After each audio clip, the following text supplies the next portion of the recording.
Boa noite, meus irmãos. Mais uma quinta-feira, estamos ao vivo por nossa página no Facebook, www.facebook.com/aceb.guarapari. Quinta-feira, 12 de novembro, os nossos internautas já estão acessando, já está conosco Saraí,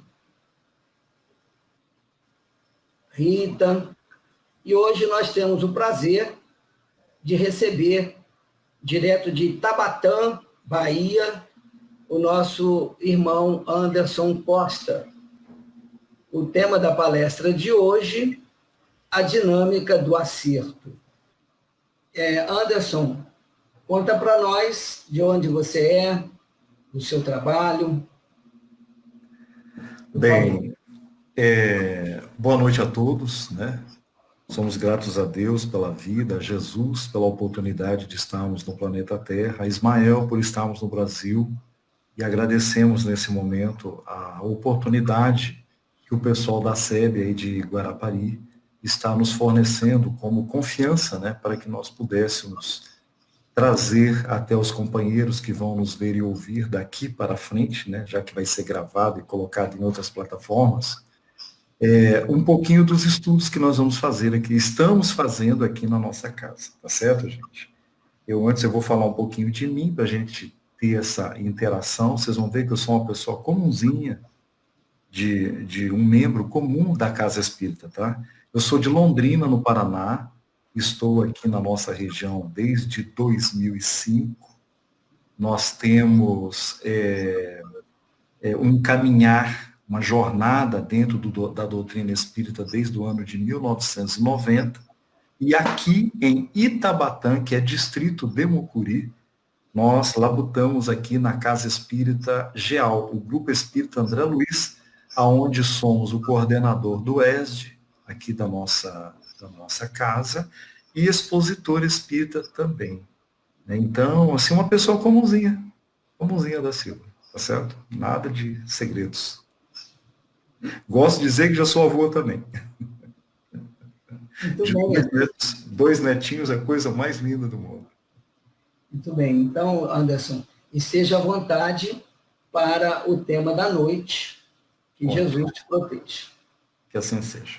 Bom, antes da gente entrar na temática, então, eu gosto sempre, tá, gente, de falar da onde que eu tirei essa ideia, né, desse tema, dinâmica do acerto. Aparentemente parece que é uma coisa complexa, mas os senhores vão ver que não é. É apenas um reforço do que a doutrina espírita já vem expondo para nós ao longo dos seus 163 anos que nós completamos esse ano de experiências, né, com a doutrina espírita no mundo para nós no plano material, né? E essa temática, né, dinâmica do acerto, ela vai nascer eu estava contando para o pessoal no início aí, de um grupo de estudo que nós temos aqui em Teixeira de Freitas, aonde é feito uma expositiva, a gente convida um expositor para fazer uma palestra de 30 minutos na quinta-feira. É gravado essa palestra e a gente posta no YouTube. Aí quem quiser ver a palestra, vai lá, ouve a palestra de 30 minutos, e depois no domingo é feito um estudo, daí uma dinâmica da palestra da quinta-feira. Então aí a gente pode perguntar, a gente pode questionar, a gente pode ampliar, a gente pode aprofundar. Então, assim, nasceu de um estudo que nós fizemos numa quinta-feira e depois a conclusão no domingo, né, quando a gente foi trabalhar uma temática simplista, a reencarnação. Então, a partir da dinâmica que houve desse posicionamento no nosso estudo, nasceu o que nós vamos trazer hoje para os senhores. Aí a gente apenas fez um complemento e tem uma solução, que é o mais importante, né? Eu vou provocar o raciocínio dos senhores, eu vou provocar as emoções, os sentimentos, e no final, uma solução. Aí eu espero que essa solução, bem compreendida, bem entendida e colocada em prática, ela possa servir de melhora para nós daqui para frente. Então, essa é a proposta, tá certo, gente? Então, para a gente iniciar, eu vou começar dizendo para os senhores que eu tenho 54 anos de idade. Então, eu venho ali da década de 60, né, já pegando um finalzinho da década de 60 e olhando a década de 60 para frente, principalmente na visão da doutrina espírita, né, quando a gente vai ver aí vários elementos, né, de dados fornecendo para nós, né, que 10% da população brasileira é espírita. E quando eu vejo assim que 10% pelas estatísticas dos brasileiros, né? Porque a viagem para o exterior que eu fiz, tá, gente? É aqui para a Argentina, onde a gente teve o ano passado, tive necessidades de ir lá, até por questão de saúde, de lugares mais frios e mais altos. Então, nós fomos conhecer lá embaixo a Patagônia e ter contato com a neve, foi muito salutar. Então, o que eu conheço fora do Brasil é que a Argentina e o Paraguai. Apenas isso. Então, eu vou falar do Brasil, né, na minha experiência. O que nós podemos constatar dos brasileiros, né, e desses brasileiros, 10% espírita, eu posso vislumbrar que a humanidade atual ela já está despertando para algumas questões que extrapolam as questões materiais, as questões da física. Ela já começa a perceber elementos exteriores, né? Eu, por exemplo, nós temos na nossa casa espírita aqui o departamento de atendimento fraterno, onde eu sou um dos colaboradores desse departamento. Nós podemos observar pessoas extremamente normais, assim, com uma estabilidade financeira e um posicionamento social estável, a família tudo certinho, mas a gente começa a ver que essas pessoas elas têm uma fome e uma sede de algo a mais. A fome e a sede deles não é apenas das questões de alimentação, de vestuário, de, de, de, de comodidade no seu lar, no seu trabalho. Não é só isso. Só isso não está respondendo às ansiedades do ser humano. Então eu consigo ver, com os meus 54 anos, que a humanidade, não em toda, mas em parte, já começa a apostar em conhecer algo além daquilo que os nossos olhos podem ver, os nossos ouvidos podem ouvir e do que as nossas mãos podem tocar.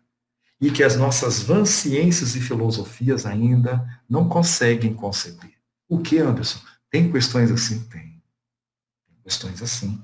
Que a nossa ciência está começando a perceber certos movimentos, né?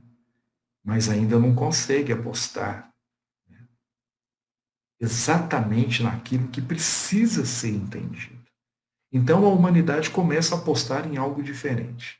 E o que nós temos de diferente na nossa atualidade? Diferente de ciência, diferente de filosofia, diferente das religiões tradicionais que têm apontado rumos e estamos hoje onde nós estamos, porque houve esse posicionamento religioso mais tradicional que nos ofertou caminhos até onde nós estamos. Mas a gente começa a ver que não trouxeram as soluções que precisava trazer. Então nós vamos ver aonde que pode haver essa possibilidade. E nós vamos encontrar na doutrina espírita, para aquele que está despertando para novas realidades e para as novas situações, já vocês vão entender do que eu estou falando, né? A doutrina espírita como um movimento cultural da humanidade. O que, Anderson? Cultural. Cultural. Nós já podemos dizer, no ano 2000, que nós estamos vivendo, né? Estamos no ano 2020, nós estamos vivendo, então, a era 2000, que nós já estamos vivendo o primado do Espírito. O que, Anderson? Sim. A humanidade já começa a despertar que tem algo além daquilo que nós intitulamos que nós podemos ver, ouvir, tocar. Há possibilidade. E a doutrina espírita vem nos explicitar isso quando Allan Kardec, lá naquele livro, aquela brochurinha, né? O que é o Espiritismo? No preâmbulo, ele diz para nós, com todas as letras e fácil entendimento, o que é o Espiritismo. O Espiritismo é a ciência que trata da origem, da natureza e do destino dos espíritos, bem como a sua relação com o plano corpóreo, com o plano material. É isso que é a doutrina espírita. Vamos tentar traduzir isso, o que Allan Kardec quis dizer para nós?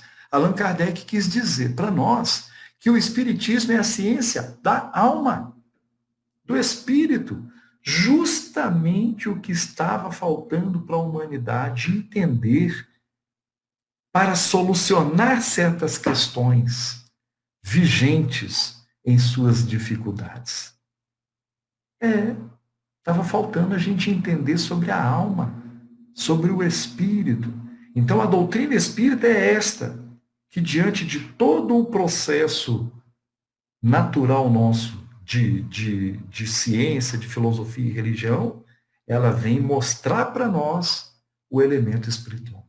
Ela vem fazer a gente estudar esse elemento para se compreender situações adversas e observarmos as respostas que nos faltava para certos elementos. Né? Eu mesmo, quando eu era criança, eu ficava me perguntando por que uns nascem sãos e outros doentes? Uns nascem com uma perfeição estrutural corporal e outros nascem com deficiências corporal.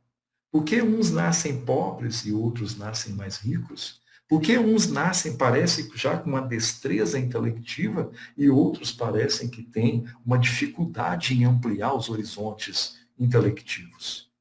E quando, então, adentrei a doutrina espírita, eu fui observar outros elementos.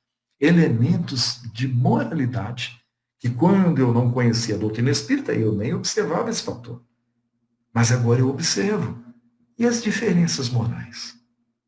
Às vezes, de pais morais, um elevado nível moral, filhos com influências amorais. Ou então o contrário, os pais com um certo nível de amoralidade, com os filhos totalmente diferentes, morais, de nível elevado. Como é possível isso? Então, essas são curiosidades que foi mexendo com a humanidade. Né? E dentre essa humanidade, eu me sinto feliz por fazer parte desse número, né, desses 10%, aqui no Brasil, falando de Brasil, né, que a doutrina espírita consegue trazer soluções para certas dificuldades que nós temos. Então, falta para nós trabalharmos mais a questão alma, a questão espírito, sobre os elementos espirituais da nossa vida. Né? E quando a gente começa, então, a estudar pela doutrina espírita essa possibilidade, né, da existência do elemento espiritual, da sua origem, da sua natureza, o seu destino e as suas relações com o plano material, nós vamos começar a entender uma verdade que é explícita. E isso as outras religiões já posicionaram para nós. A gente só não prestou atenção direito. Quando a doutrina espírita, falando desses novos elementos, ela afirma uma coisa que já está constatado. Ela confirma que Jesus é o maior exemplo, o maior modelo, o maior guia que Deus tem fornecido para nós. Então, vejam bem. Então, nós temos uma estrutura a ser estudada. Qual? O elemento espiritual, a alma. E temos um exemplo a ser seguido, Jesus. Nessa noite eu vou tentar casar essas duas coisas com mestria, para a gente saborear mais a nossa vida daqui para frente, tá certo? Então, quando a gente entende que Jesus é o modelo e guia da humanidade, e agora, observando o ângulo da alma, o ângulo do espírito, a gente já começa a entender certas coisas que ele quis nos dizer. Como, por exemplo, Numa passagem simplista, o evangelista João, lá no capítulo 3, ele vai narrar um encontro de duas personalidades. Uma é óbvio, Jesus, né?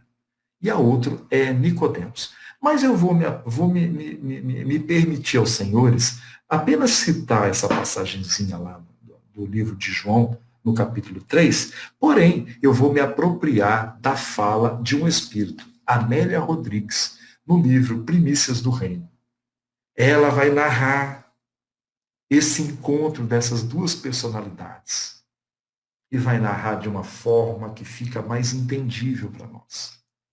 Porque João, quando narrou lá, ele narrou o que ele presenciou e da forma que ele entendeu. Agora, Amélia Rodrigues, na experiência dela, já como espírito, já entendendo das coisas do espírito, ela trouxe situações e elementos que a gente pode aproveitar melhor esse encontro dessas duas personalidades que João trata lá no seu livro, no capítulo 3.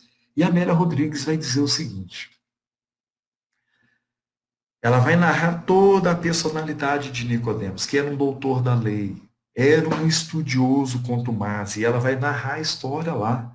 Ela vai dizer que os judeus haviam separado 70 juízes, 70 pessoas para estudar mais profundamente a lei mosaica e depois repassá-la para os outros. E Nicodemos era um desses 70. Um desses 70 doutores da época. Isso Amélia Rodrigues, falando no seu livro. E Nicodemos tinha uma curiosidade que mexia com a sua alma. Ele já tinha uma certa idade, porém ele não, em todos os estudos que ele tinha feito, ele não tinha conseguido entender ainda uma matéria, e essa matéria mexia com ele. Mexia. Essa matéria, na época, se chamava palisingenesia. Que é isso? Era uma forma deles estudarem o retorno, o renascimento. E isso Nicodemos tinha como uma verdade, porém ele queria entender o processo. E ele não entendia o processo. Foi então que quando Jesus, nas suas estadias ali por Jerusalém, ele, observando o que as pessoas falavam desse jovem nazareno, que trazia muito conhecimento, ele então, será que esse jovem não tem a condição de me dar respostas para os meus anseios? E ele então decide ir conversar com Jesus. Mas ele não poderia ir de uma forma normal, como qualquer pessoa faria. Em dia claro, todo mundo observando, né? Porque Nicodemos levava em conta um elemento que na sociedade aonde ele vivia existia. E eu espero que nenhum de nós sinta isso aqui que eu vou falar. Eu espero que nos nossos tempos modernos isso seja um sentimento de não existir mais na humanidade, embora a gente sabe que ainda é pertinente à humanidade o que eu vou falar. Um preconceito. Nicodemos observava o sentimento da sociedade vigente, principalmente os seus pares, os judeus, os outros juízes como ele. Nutria um preconceito muito grande por aquele Nazareno. Embora, então, ele tendo notícias positivas desse Nazareno, e de alguma forma, no seu íntimo, ele apostando que esse Nazareno poderia lhe ajudar nos seus anseios, na sua curiosidade, no seu entendimento mais amplo, o preconceito barrava ele. E aí a Amélia Rodrigues vai dizer o seguinte, que ele foi procurar Jesus de madrugada. Aí eu lembro, gente, para a gente não julgar anátema sobre essa personagem Nicodemos que existiu, tá, gente? Eu me lembro de quando eu comecei a ser espírita. Eu ia escondido. Escondido da minha família, escondido dos meus amigos, e tinha receio de falar, sou espírita. Então eu conheço bem o sentimento que Nicodemos percebia no ar naquela época. Eu já senti isso também. Por isso que eu estou falando. Eu espero que ninguém mais, principalmente do movimento espírita, o ideal era que a humanidade não tivesse mais esse sentimento, né? O preconceito. Mas ele existe e ainda está incrustado em nós. Essa é uma das coisas que ainda nos fazem estar entre aqueles que assinalam erro ao invés de acerto. Certo, gente? Mas eu tenho certeza que com o conhecimento ampliado e dinamizando a doutrina espírita, nós vamos devagarinho deixando essa imperfeição da alma, o preconceito, certo? Então, Nicodemos, de posse do preconceito, vai ver Jesus à noite. Eu vou dar uma aceleradinha, tá, gente? A história é linda, mas eu quero entrar aonde eu preciso para a gente solavancar o nosso estudo. Nicodemos vai ver Jesus à noite numa casa de um dos amigos de Jesus que estavam albergando ele naquela noite. E Nicodemos, na sua ansiedade, ao chegar até a presença de Jesus, ele tece um elogio. Ele tece um elogio a Jesus. Ele diz assim para Jesus, ó: Mestre, sabemos que tu és vindo da parte de Deus, porque ninguém que não fosse, alguém que não fosse da parte de Deus, não poderia fazer o que fazes, se não fosse vindo da parte dele. Então, um elogio.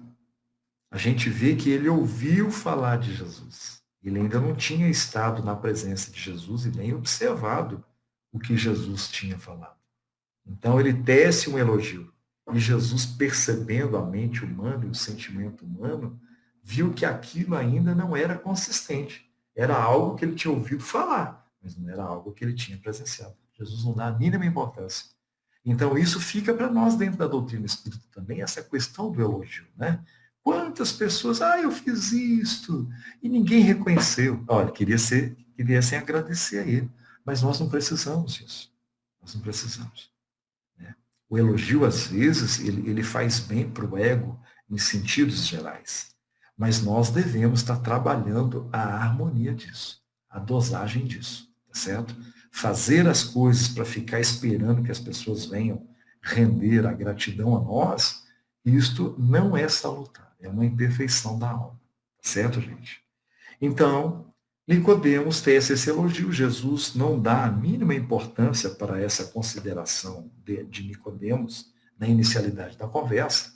E Jesus já vai no ponto onde tinha que ir. Jesus já fala para ele que ninguém vai ao reino dos céus se não renascer de novo. Olha para o Senhor dizer. Esse era o anseio da alma de Nicodemos, da vida de Nicodemos.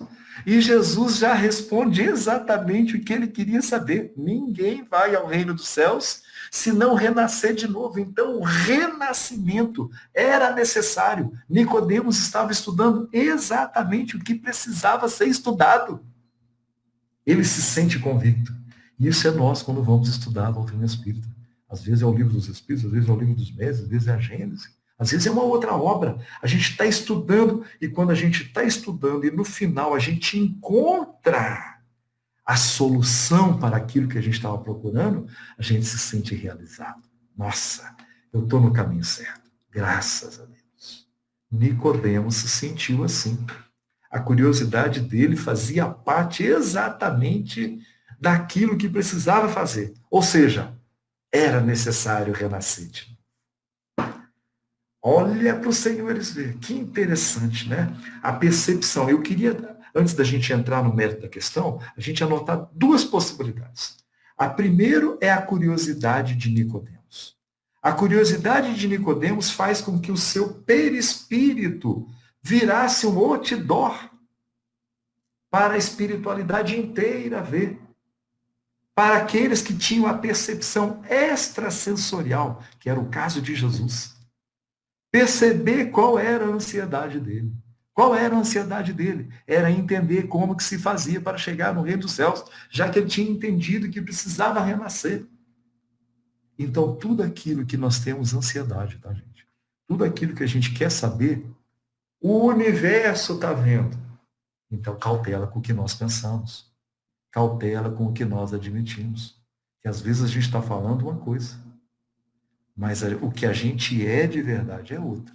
E nós estamos mostrando para o universo, no nosso campo perispirítico, no nosso campo somático, exatamente quem nós somos. Quem nós somos. Essa era a primeira possibilidade. Quem fala isso é André Luiz, nas suas obras. Tá certo, gente? Nós somos um outdoor ambulante. Por isso, cautela com o que pensamos, cautela com o que sentimos. E na maioria das vezes a gente só não fala e não externa, mas pensamos e sentimos. E tudo isso está estampado para o universo. Assim como Nicodemos percebeu lá. Os anseios dele estavam estampados. E Jesus conseguiu fazer essa leitura. Então, Nicodemos estampava as suas ansiedades, como todos nós estampamos, e Jesus, naquela percepção extrasensorial maravilhosa, que conseguia perceber o psicológico, o emocional e o sentimento de extra ele. Ele conseguia perceber isso com mestria. Né? Nós vamos encontrar isso na doutrina espírita. Jesus percebia, nós estudamos. Na doutrina espírita, nós vamos estudar, então, dentro daqueles conceitos da mediunidade, essas percepções extrasensoriais. É isso que a doutrina espírita ela fala. O estudo da origem da natureza. Ó, a natureza é isso. Como que nós estamos, psicologicamente falando? Como que nós estamos emocionalmente falando? Como que nós estamos sentimentalmente falando? Entenderam? A percepção extrasensorial.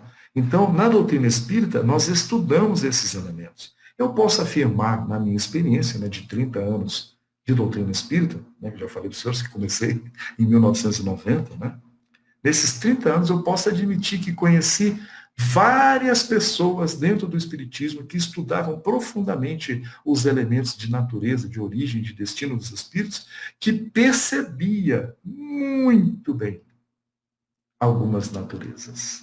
Extra ele, de encarnados e de desencarnados. O que, Anderson? Como Jesus? Como eu não sei. Né? Falando de nível, né? Mas que tinha um pouquinho desse extrasensorial. Tem. Conheço excelentes médios, excelentes percebedores extrasensoriais. Mas é possível? É, Jesus falou disso. Jesus falou, vós fareis as mesmas coisas que eu fiz e coisas maiores ainda fareis. Por quando que nós vamos fazer isso? Quando a gente admitir o que ele sabe, o que ele entende. Quando a gente começar a perceber essas coisas, nós também seremos capazes de realizar prodígios, de perceber coisas. Então, Jesus percebedor, percebeu no âmago de Nicodemos. Bem, então, essa era uma parte importante da pedagogia da noite. Mas vamos continuar no diálogo deles. Jesus, então, observando a curiosidade de Nicodemos, Nicodemos, na verdade, é Nicodemos. Nicodemos volta para Jesus uma outra pergunta. Senhor, como é possível eu, já velho, voltar a entrar no ventre de minha mãe para renascer uma segunda vez? Ali, a gente pode perceber pelos estudos do que a doutrina espírita nos expõe acerca desse posicionamento espiritual, né? Que Nicodemos faltava o conhecimento de certos elementos, porque ele achava que o corpo é que voltava. Era assim que ele pensava, podem analisar lá sobre o Senhor G. Ele achava que era o corpo que ia voltar a renascer. A gente vê em vários movimentos religiosos no planeta Terra, nos dias de hoje, 2020, afirmando exatamente isso, que o corpo haverá de ter um retorno. Não é o corpo. Não é o corpo. Tá certo, gente? Não é o corpo. A gente já vai definir isso antes de falar a fala de Jesus. Jesus fala para ele então, mas tu és doutor em Jerusalém e não conhece essas coisas? O que é carne e o que é espírito é espírito. O que Jesus quis dizer para Nicodemos acerca disso? Que a gente tem que aprender a separar as coisas. O corpo é um veículo para as nossas expressões de inteligência e de moralidade. Então, o corpo é um veículo, É uma roupa carnal que o Espírito usa. Mas nós não somos essa roupa. Nós estamos nessa roupa. Quando a gente aprende isso com Jesus, a separar o corpo do espírito, gente, várias soluções vão sendo apresentadas para nós. Várias soluções.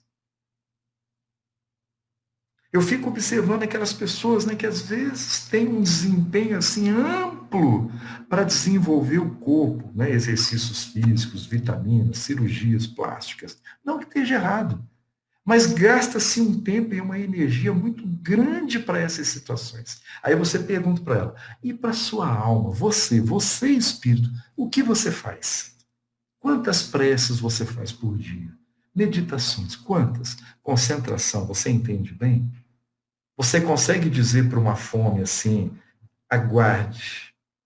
Quando nós terminarmos essa atividade, nós iremos nos alimentar. Você consegue dizer isso para o seu corpo? Você consegue dizer para a sua sede, aguarde, a hora que nós terminarmos esse trabalho, nós iremos dessedentar essa sede. Você consegue afirmar isso? Ter o comando dos seus instintos? Você já consegue fazer isso?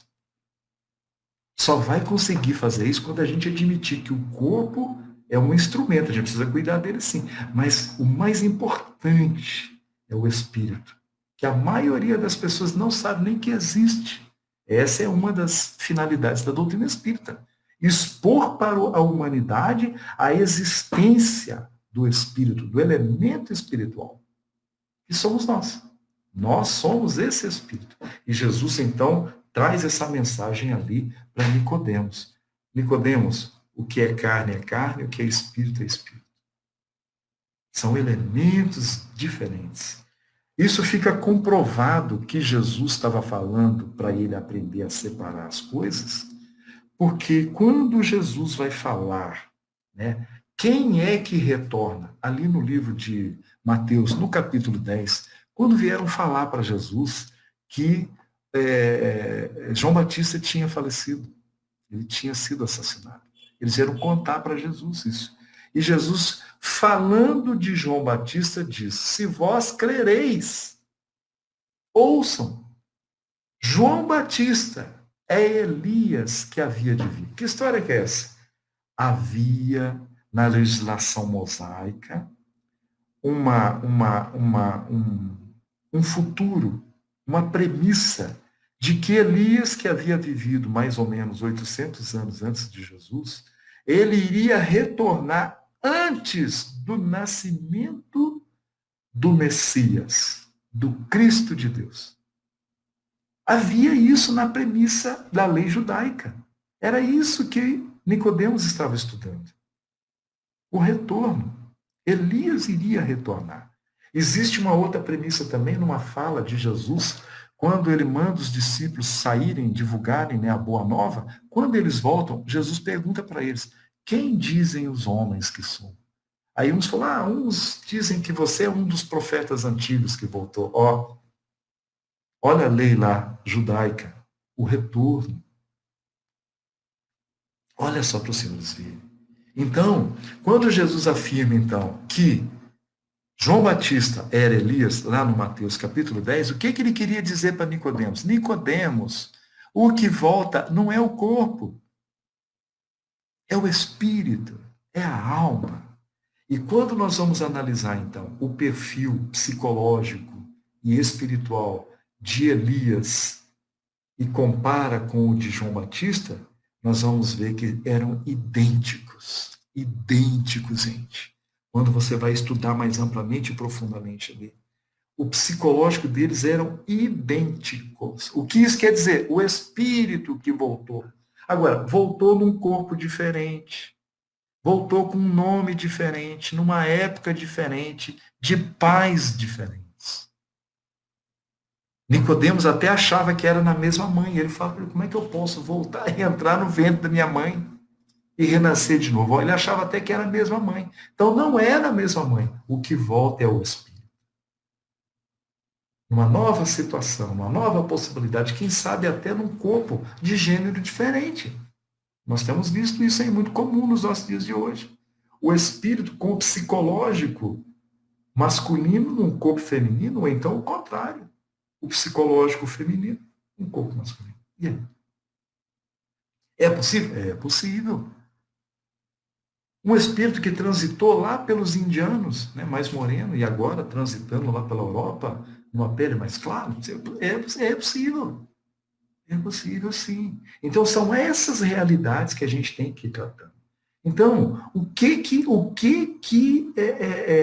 essa passagem de Nicodemos com Jesus, na visão espírita, tem que significar para nós hoje? A gente aprender a separar a matéria do espírito. Eu sou o administrador da matéria e eu sou o elemento espiritual. É isso que Jesus quis dizer.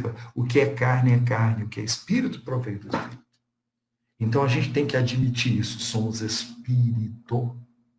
E temos consequências quando a gente admite isso. Como a gente admite que somos espíritos, a gente tem que aceitar a consequência da imortalidade.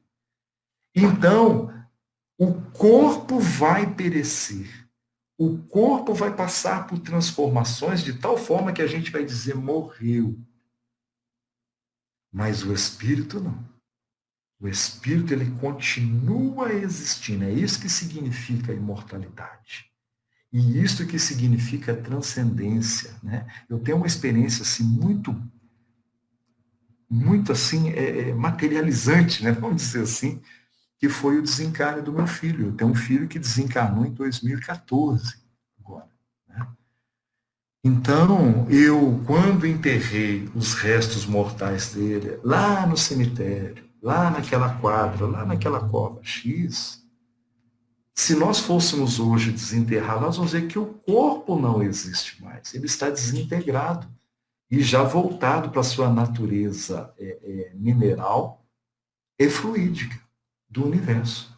Mas o que administrava aquele corpinho, que a gente chamava de Andrei, o que administrava aquele corpinho, que é o espírito, esse ainda existe, porque ele é imortal.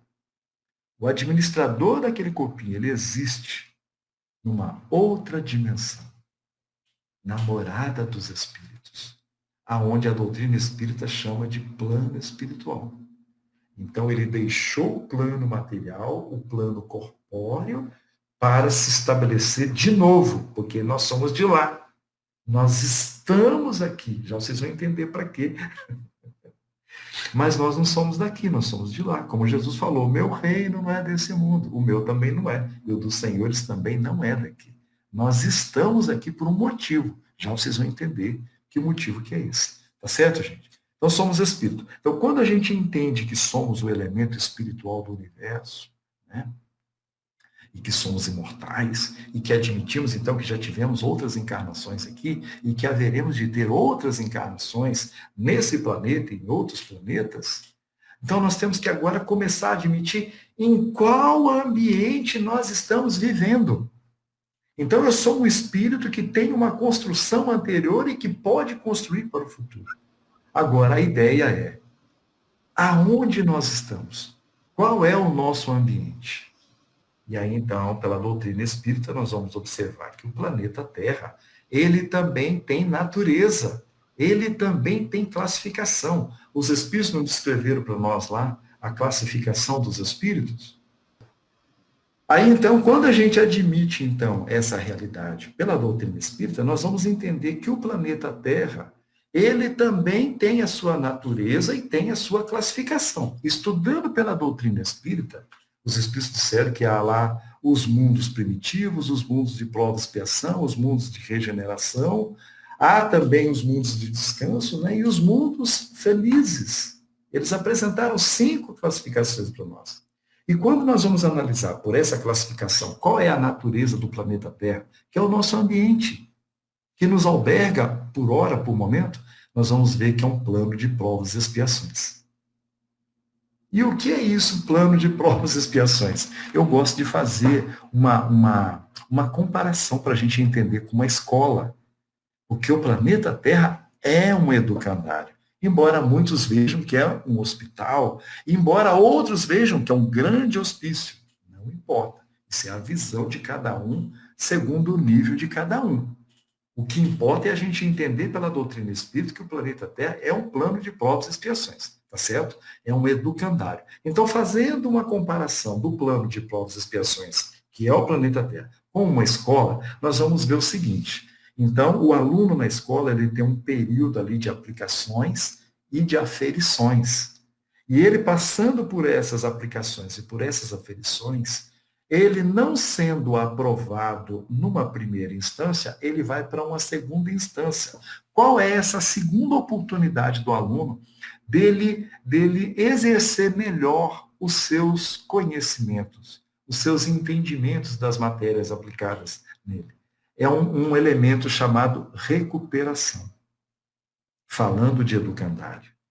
Então, esse segundo momento é um momento de recuperação para o aluno. Ele vai de novo ser exercitado, ele vai ser de novo exigido, para ver se dessa vez ele consegue transpor os elementos de conhecimento e de entendimento que ele teve ao longo do período que ele esteve ali naquela escola. Então, recuperação. O que é provas e expiações, falando de planeta, falando de espíritos, plano de provas e expiações para os espíritos é esse momento de recuperação. O que significa isso? Quem são os espíritos que estão alocados num plano de provas e expiações, segundo a doutrina espírita? São aqueles que foram reprovados em elementos intelectuais e em elementos morais. Então, a maioria de nós que estamos habitando o planeta Terra por hora, nós somos reprovados em algum momento da nossa jornada evolutiva, na nossa escala progressiva. O que, Anderson? Sim, com raríssimas exceções, quando existem ali elementos missionários. São aqueles que reencarnam com o objetivo de trazer aprendizado e entendimentos mais amplos para aqueles que aqui estão. São os missionários. A maioria de nós estamos aqui pelas provas ou pelas expiações. Olha que interessante. Então, nós já sabemos que somos espíritos imortais transcendentes, que temos toda uma vida pregressa e que teremos uma vida futura. E aonde nós estamos alocados por hora, no planeta Terra, o educandário de Jesus, aqui é um plano de provas e expiações. Aí a gente já começa a entender por que que nós temos momentos difíceis na vida. A gente sai de um, entra em outro, sai de um, entra em outro, sai de um, entra em outro. Porque aqui faz parte da conjuntura do planeta. Provas e expiações. Provas e expiações. Nós estamos aqui, então, para sermos aferidos. Justamente nas nossas deficiências, nas nossas imperfeições, nós vamos ser aferidos. Então, o orgulhoso vai ser exigido no seu orgulho. O egoísta vai ser exigido no seu egoísmo. O vaidoso vai ser exigido na sua vaidade. O ignorante vai ser exigido na sua ignorância. O preguiçoso vai ser exigido na sua preguiça. Entenderam, gente? É importante a gente, pela doutrina espírita, entender isso, para a gente entender as dificuldades. Que, hora ou outra, ela chega em nós, e sai aquela, e entra outra, e vem outra, e vai outra, e assim vai. Porque nós estamos nos recuperando no plano de recuperação divina de Deus. Olha que interessante, gente. Tudo é pedagógico, então. Tudo. Um câncer em nós é pedagógico. Uma situação mais difícil social, financeira, é pedagógico? É. Um acidente repentino com uma causa misteriosa? Sim. Tudo faz parte de uma pedagogia. Tá certo, gente? Bom, então entendido isso, nós vamos entender o seguinte, que a maioria de nós que aqui estamos, com exceção dos missionários, a maioria de nós estamos aqui porque nós erramos mais do que acertamos. A gente é obrigado a constatar isso em algum momento da nossa vida. E eu espero que quem está me ouvindo perceba isso hoje. Nós mais erramos na balança divina. Nós mais erramos do que acertamos. É por isso que nós estamos num plano de provas e expiações. Tá certo, gente? Por isso as nossas dificuldades, por isso as nossas mazelas, que são mais morais do que propriamente dificuldades. Quando a gente entende, então, essa premissa que a doutrina espírita vem mostrar para nós. Bom, então, qual é, então, a situação para a gente mudar tudo isso? A gente vai ter que observar, ou, de novo, uma fala de Jesus. Que fala que é essa? Ele pega e explicita para a gente lá assim, ó.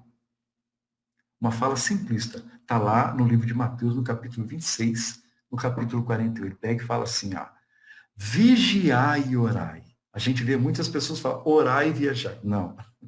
É vigiar primeiro e orar depois.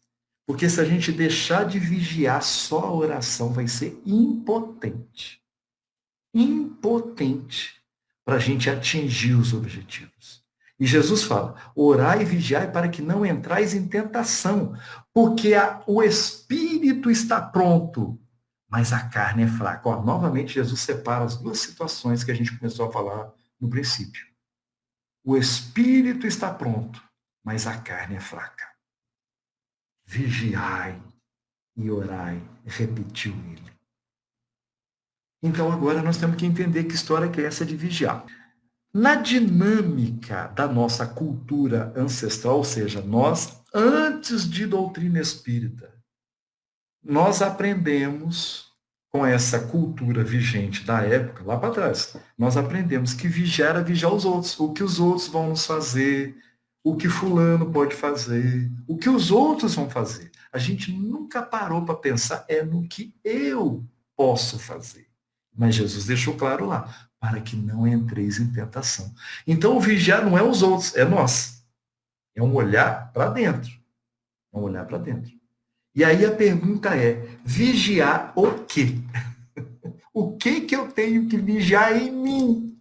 O que para mim não entrar em tentação? E quem sabe voltar a errar de novo? Essa é a pergunta. Aí o que acontece? Eu vou assistir uma palestra do companheiro Rossandro Klinger, né? Ele que tem a profissão de psicologia, né? A profissão dele, ele consegue exercitar melhor essa dinâmica. Então eu vou pegar o resumo dele lá. Ele pegou e falou o seguinte, que 3 coisinhas, se a gente prestar atenção em vigiar 3 coisinhas nossas, não é dos outros, é nossa, a gente já tem condição de acertar mais e errar menos. Ó, isso é maravilhoso. Vamos tentar entender o que ele quis dizer? Ele falou dessas 3 coisinhas, ó, simplesinho de tudo. Ó. Descanso. O que? Vigiar o descanso, sim. Porque toda pessoa que não descansa, ele cansa. Se ele cansa, ele rende menos. Ele está sujeito a errar mais cansado. Então, quando a gente vai estudar pela doutrina espírita a lei do trabalho, nós vamos ver lá que o descanso faz parte. Eu conheço uma multidão de pessoas que têm que estudar melhor a lei do trabalho, lá do Livro dos Espíritos, na 3ª parte. Preciso estudar mais lá. Por quê? Trabalha. Eu sou um desses. Mas já estou começando a me moldar. Tá certo, gente? Porque o descanso é necessário. O descanso é necessário. O cansaço faz a gente errar mais. As grandes companhias lá do Japão, eles descobriram que a jornada de 8, 10 horas de trabalho, ela fazia os funcionários cansar mais, então eles rendiam menos. Olha o que eles fizeram? Eles diminuíram a jornada de trabalho. Vocês sabiam que no Japão é 6 horas de trabalho? Então o funcionário dá um gás, 6 horas, e vai para casa descansar. Aí tem a questão das horas extras lá, né, que é meio conturbado. E é os brasileiros quem faz hora extra. Ainda é outra situação, dá outra palestra essa situação aí. Mas vamos falar lá. Eles então descobriram esse segredo. O funcionário descansado, ele produz mais. Então, em lugares que se contratava 2, 3 pessoas, um só, ele resolve a situação se ele estiver descansado. Descansado. Tá certo, gente? Então, eu vou junto com o Rossandro Klinger. Vigiar o que, Jesus? O descanso. Aprender a descansar. Ter hora certa para descansar. Ter o período certo de férias. Tudo isso é salutar para a saúde, para o espírito. Tenta fazer uma concentração cansado. Quem é médium aí, né, vai trabalhar os exercícios de meditação, de concentração, tenta fazer isso cansado, você não vai conseguir. É um dificultador. Tá certo, gente? Então, o Santo Clinge diz, vigiar o quê? O descanso. Vigiar, descansar no tempo certo. Aí ele parte para o segundo momento. Ele fala do trabalho. Por que vigiar o trabalho? Porque se nós não aderirmos a esse conceito trabalho, e é uma lei, está lá explicitada, a lei do trabalho, está lá, tá, gente? Terceira parte dos Espíritos. Se a gente não trabalhar, vai gerar outra situação, chama preguiça. E a preguiça tem feito a gente errar demais. Demais. Porque a gente conceitua o descanso mais do que o necessário. Então, até nisso precisa ter equilíbrio, precisa ter harmonia, o descanso, que não vai gerar preguiça. E quando eu pego e coloco, né, o fato de descansar e o fato de trabalhar, é óbvio que é mais prazeroso descansar. Vai chegar a preguiça. Se eu não colocar o trabalho como prioridade. Tá certo, gente? Então, vigiar nisso, sim, Senhor, trabalho. E aí a gente vai ver por que quando você chega numa casa espírita, já chega logo alguém do atendimento fraterno, né, um atendente, e já vai colocar a gente para participar de um grupo de estudo. Assim que a gente se destaca naquele grupo de estudo, eles arrumam uma tarefa, aquela tarefa surge outra, dali a pouco você tem 3, 4, 5 atividades dentro da casa espírita. Saiba que isso é salutar. Você está aprendendo a trabalhar e a deixar um ranço pernicioso da nossa alma, da nossa imperfeição, que é a preguiça. Tá certo, gente? Então, o trabalho, vigiar no trabalho. Sim. Aí ele fala de outro elemento, o conhecimento. Por quê? Porque quando a gente não busca o conhecimento, a gente está sujeito à ignorância. E a ignorância, segundo o nosso companheiro Rossano Clinge, que é profissional da área psicológica, ele fala que a ignorância tem feito a gente errar demais. Demais. Vamos ver se isso na história condiz? Salomão, segundo Jesus, é o sábio dos sábios. Jesus quem falou isso. Jesus quem falou que ele era sábio dos sábios da antiguidade lá. Olha o que Salomão tem como premissa sua. Ele fala assim, ó, buscai a sabedoria mais do que o ouro e do que a prata. E o que nós fazemos? Antes de buscar a sabedoria, a gente quer buscar o ouro e a prata, a gente quer fazer o inverso e quer ser feliz ainda. Imagine uma pessoa cheia de dinheiro e sem inteligência para guardar, para usufruir, para colocar, para render. Entenderam, gente? Aí veio Jesus e falou exatamente o que Salomão tinha falado lá atrás. E conhecereis a verdade, e a verdade vos libertará. É a mesma fala de Salomão, apenas um diferente tópico. Aí veio a doutrina espírita. O que a doutrina espírita diz? Espíritas amai-vos, a lei. Espíritas instruí-vos.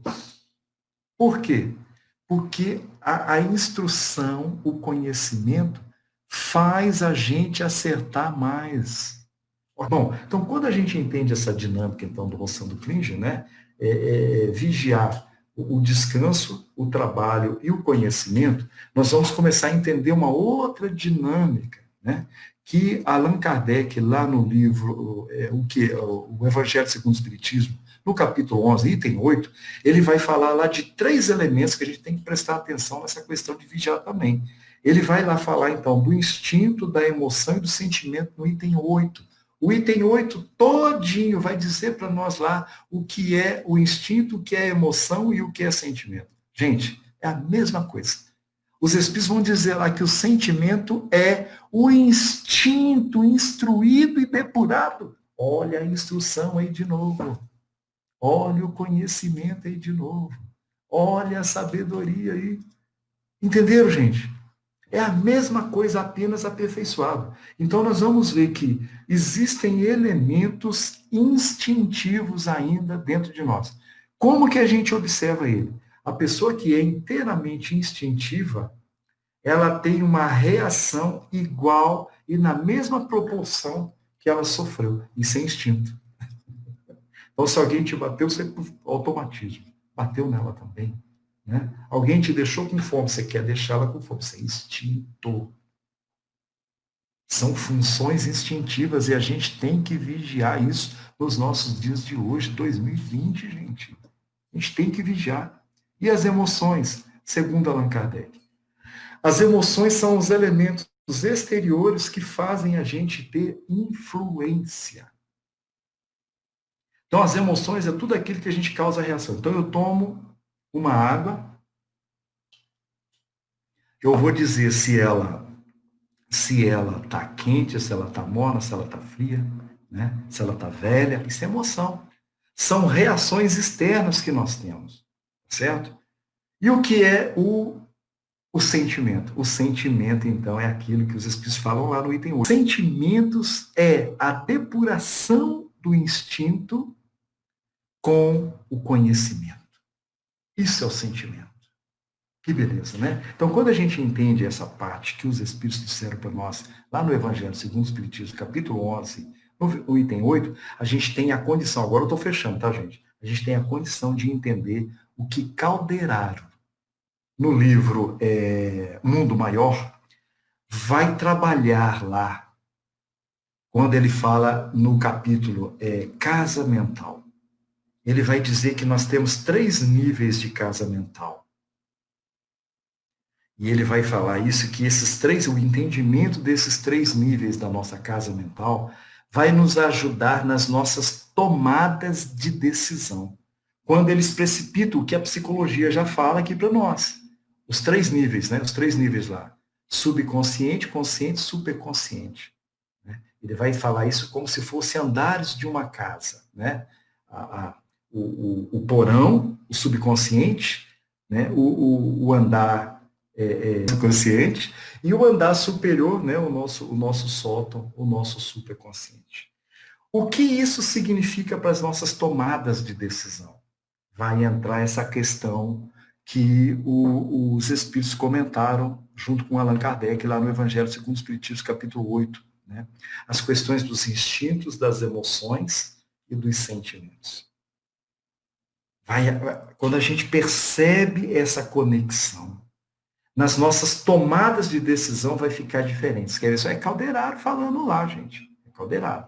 Olha só para vocês verem o que ele fala que vai acontecer quando a gente admite essa possibilidade. Quando que a gente vai usar o nosso subconsciente? É toda aquela pessoa que é pega de surpresa, porque ele não tem ainda o conhecimento, ele é pego de surpresa, então. Em situações mais adversas, ele vai buscar lá no subconsciente, lá no porão de si mesmo, as experiências que ele já tem. Gente, se nós estamos num plano de provas e expiações, é porque nós mais erramos do que acertamos. Quando eu volto para trás para buscar uma experiência, eu vou buscar algo que já não deu certo. Aí a gente vai ver aquelas pessoas, né? Que às vezes tem até assim, um sintoma de normalidade, de equilíbrio, de harmonia, que em determinados momentos mostra o verdadeiro ser que ela é. Como? O retrógrado lá de trás. O pessoal até fala, o troglodita. Né? Esses são os instintivos. Então, como ele não tem essa noção dos andares da casa mental, ele desce ao invés de subir. Certo, gente? Então, essas são as pessoas instintivas, que vai buscar o velho homem para resolver as questões de hoje, do agora. Tá certo? Aí, o que Calderaro fala que é, então, a questão do consciente? São aquelas pessoas que, quando tem que fazer uma tomada de decisão, ela vai buscar informação na ciência, na filosofia, na religião. Ele vai buscar informação com os mais velhos, ele vai buscar informação com o padre, com o pastor, lá no atendimento fraterno na casa espírita, com os espíritas. Ele vai ler um livro, ele vai buscar conversar com pessoas que entendem num nível acima dele. Então, essas são as pessoas conscientes, que vai buscar informação para pautar as suas ações, as suas tomadas de decisão. Aí, Calderaro vai dizer que esse já é um elemento muito melhorado do que aquele que age por instinto, sem conhecimento de causa. Só que ele vai ter uma consequência. Ele vai ser muito emocionista. Então, nós vamos ver na sociedade, aquilo que Calderaro falou, aquelas pessoas muito cultas, aquelas doutoras, PhDs, com muito conhecimento, que ela vai tratar você como você trata ela. Se você tratar ela bem, ela vai te tratar bem também. Mas se você, por algum acaso, acontecer de não tratar ela muito bem, ela também não vai tratar você legal. São as pessoas emocionistas, segundo Calderaro. Elas agem segundo as emoções. Olha que interessante. A gente vai aprendendo a conhecer os nossos tiques e aqueles que estão à nossa volta, né? Claro que a gente tem como corrigir nós. Eu não tenho como corrigir os que estão à minha volta, mas tem como eu entender por que elas são daquele jeito. Tá certo? Se eu tratar ela bem, ela trata bem. Se eu tratar mal, ela não trata mal. Tá certo? Aí, Calderaro vai dizer o seguinte, que tem um elemento que é o ideal, que seria o certo todos nós fazermos o que ele vai falar agora. É subirmos lá para o superconsciente, quando a gente tiver que tomar uma decisão, quando a gente tiver que fazer algo, subir no nosso subconsciente. E lá no nosso subconsciente, procurar o ser que ainda não existe, mas que ele já está moldado lá. E ele tem um futuro. Aí eu vou simplificar para vocês entenderem, tá, gente? Quem que é esse elemento lá no superconsciente nosso que já está lá moldado? Quem? É o Anderson mesmo. Eu vou falar de mim. Vocês entendem você. É o Anderson mesmo. É o Anderson benevolente. É o Anderson sábio. É o Anderson de sabedoria. É o Anderson superior e o Anderson espírito puro. Já está lá a maquete. Já está lá no superconsciente. Então, quando eu tenho que fazer uma tomada de decisão, quando eu tenho que tomar uma atitude aqui, se eu subir para o meu superconsciente, eu vou perguntar para mim mesmo, lá no futuro, quem eu não sou ainda, mas que eu vou ser no futuro. Anderson, espírito puro, como que eu ajo aqui agora? Se eu pensar como Anderson, que ainda vai existir, como que ele faria? Eu vou melhorar as minhas atitudes aqui. Ah, mas eu não tenho essa fé toda ainda, eu não consigo enxergar o Anderson puro, o Anderson espírito puro, então eu vou tentar enxergar o Anderson espírito superior. Como que é o Anderson superior? Como que ele agiria aqui hoje? Se eu pensar nele lá pela fé, eu consigo melhorar as minhas atitudes aqui. Ah, mas eu não tenho essa fé toda ainda, então eu vou pensar como o Anderson de sabedoria. Aquele que já detém informação suficiente. Como que seria buscar a informação ideal antes de eu tomar as atitudes aqui, antes de eu fazer a minha tomada de decisão? Ah, mas eu não tenho essa fé toda ainda. Então busca o Anderson sábio. O Anderson sábio lá em cima, busca ele. Como que seria Anderson? Sábio agindo aqui nessa situação. Ah, mas eu não tenho essa fé toda ainda. Então busca o Anderson benevolente. Ele já existe, está moldado lá. E aí, então, eu vou buscar o Anderson benevolente. Como que o Anderson benevolente, que ainda não é, mas que será e que virá num futuro, queira Deus bem próximo, tá, gente? Eu estou falando de mim, mas expressando vocês, certo? Que virá dentro em breve. Como que ele agiria? Segundo Calderaro, se nós pensássemos assim, com o superconsciente, todas as nossas ações seriam mais assertivas. O problema nosso é que a gente desce para baixo. Vai buscar o velho homem, o homem instintivo, o troglodita, para resolver as questões. E quando a gente busca as informações aqui no consciente, para a gente resolver as questões, a gente deixa as emoções fazer as alterações. Eu gosto disso, não gosto disso, pronto, já recusei uma situação. Então, o certo é buscar o superconsciente, o Anderson que virá, a pessoa que já existe lá no futuro, mas que precisa vir à tona. Então, quando eu começo a pensar nisso, as minhas ações são mais assertivas. Eu acerto mais quando eu começo a me projetar. Aí a pergunta é a seguinte, gente. Como que eu faço para me subir no superconsciente? Vocês não estão se perguntando isso? Jesus falou, vigiar é vigiar todas essas coisas. Agora, como que eu chego lá no superconsciente? Orar é uma das situações. A prece. Que pouca gente estabelece isso como compromisso de si mesmo. De si mesmo. A maioria das pessoas faz uma prece porque alguém solicitou, porque é o momento que eu estou na casa espírita. Ninguém se posiciona como uma obrigação, porque vigiar é uma obrigação. Orar também. A prece. Então, o culto da prece. Para quê? Para a gente fazer a interiorização e depois a elevação de nós mesmos para os patamares superiores daquele que ainda não existe, mas que virá a ser dentro em breve. A oração, então, é uma delas, a prece é uma delas. A meditação, a concentração, né? A contemplação. Todos esses são elementos para a gente chegar lá no superconsciente. E nas nossas tomadas de decisão, começar a pensar com os elementos superiores, que nós ainda não somos, mas seremos dentro em breve. E precisamos começar a materializar pela fé essas atitudes. Tá certo, gente? Então, essa era a pequena contribuição que eu vinha trazer para os senhores hoje, já pedindo desculpa pela ultrapassagem do tempo. Vamos, então, passar para o nosso passe à distância, convidando a todos que entrem em sintonia conosco. Neste momento, Jesus, elevando o nosso pensamento, nós agradecemos por estes momentos que passamos, fazendo as reflexões necessárias para a nossa elevação espiritual.